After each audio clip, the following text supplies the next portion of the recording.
মাথার এই পাশটাতে একটা বাড়ি দেওয়া হয়েছে। আমি আসলে গতকালকের ঘটনা থেকে এখন পর্যন্ত বিষয়টা নিয়ে দুশ্চিন্তাগ্রস্ত এই কারণে যে আসলে মানে আমার বাবা মা পর্যন্ত ঘটনা চলে গেছে, তাও তো দুশ্চিন্তা করতেছে যে আসলে কি হয়েছে না হয়েছে। আমি তো সবাইকে ধরে ধরে এটা বোঝাতে পারবো না। আপনাদের ধন্যবাদ এখানে আসছেন, এবং আমি বলবো যে শুধুমাত্র আজকে আমি হওয়ার কারণে না, এখানে যে কেউ হতে পারতো, ঢাকা বিশ্ববিদ্যালয়ের শিক্ষার্থী হতে পারতো, কিংবা ঢাকা বিশ্ববিদ্যালয়ের বাইরে যে কোনো সাধারণ নাগরিক হতে পারতো।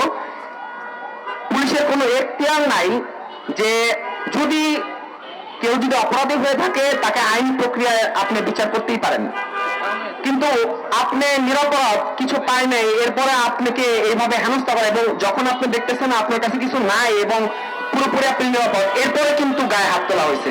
আমার মাথায় আঘাত করা হয়েছে, আমার পায়ে আঘাত করা হয়েছে, হাতে আঘাত করা হয়েছে। আমি ঢাকা মেডিকেলে আমি এটার যে চিকিৎসা সেটা নিয়েছি। আপনি যদি দেখেন আমার মাথার এই পাশটাতে একটা বাড়ি দেওয়া হয়েছে।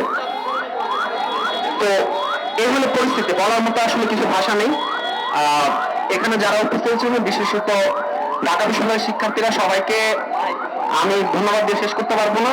আমি এটাই বলতে চাই, কেবলমাত্র আমি না, পরবর্তীতে যে কারোর সাথে, শুধু ঢাকা বিশ্ববিদ্যালয় কেন, এদেশের যে কোনো নাগরিকের যে গণতান্ত্রিক অধিকার চর্চা, সে অধিকার চর্চায় ঢাকা বিশ্ববিদ্যালয়ের শিক্ষার্থীরা তাদের যে পূর্বের যে সংগ্রামের ইতিহাস সেটা তারা জারি রাখবে। পথচারী যখন হাঁটাচলা করবে তার যে জীবনের যে নিরাপত্তা নেই, অর্থাৎ একই সাথে আপনি যখন অপরাধী না এটা প্রমাণিত হওয়ার পরও পুলিশ কেবলমাত্র তাকে প্রশ্ন করা হয়েছে, এবং শুধুমাত্র ডিসি হওয়ার বিধায় তাকে যে আপনি প্রশ্ন করতে পারবেন না সাধারণ জনগণ, এটা মেনে নেওয়ার মতো হতে পারে না।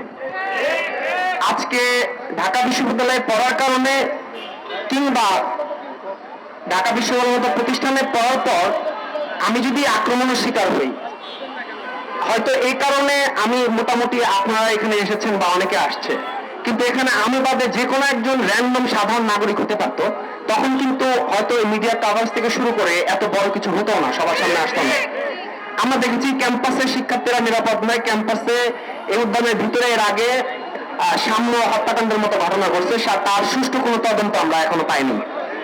তারপরে দেখেছি আমাদের বিশ্ববিদ্যালয়ের নারীরা হেনস্থার শিকার হয়েছেন। অর্থাৎ সাধারণ শিক্ষার্থীরা নিরাপদ নয়, এবং এর দায়ভার শুধুমাত্র এই প্রশাসন না, ঢাকা বিশ্ববিদ্যালয়ের যে প্রশাসন তাকেও নিতে হবে। কারণ এই প্রশাসনও এই ঢাকা বিশ্ববিদ্যালয়ের শিক্ষার্থীদের যে নিরাপত্তা সেটা নিশ্চিত করতে তারা ব্যর্থ। এলো খবরের কাগজ, নিখাত, নির্ভীক, নিরপেক্ষ।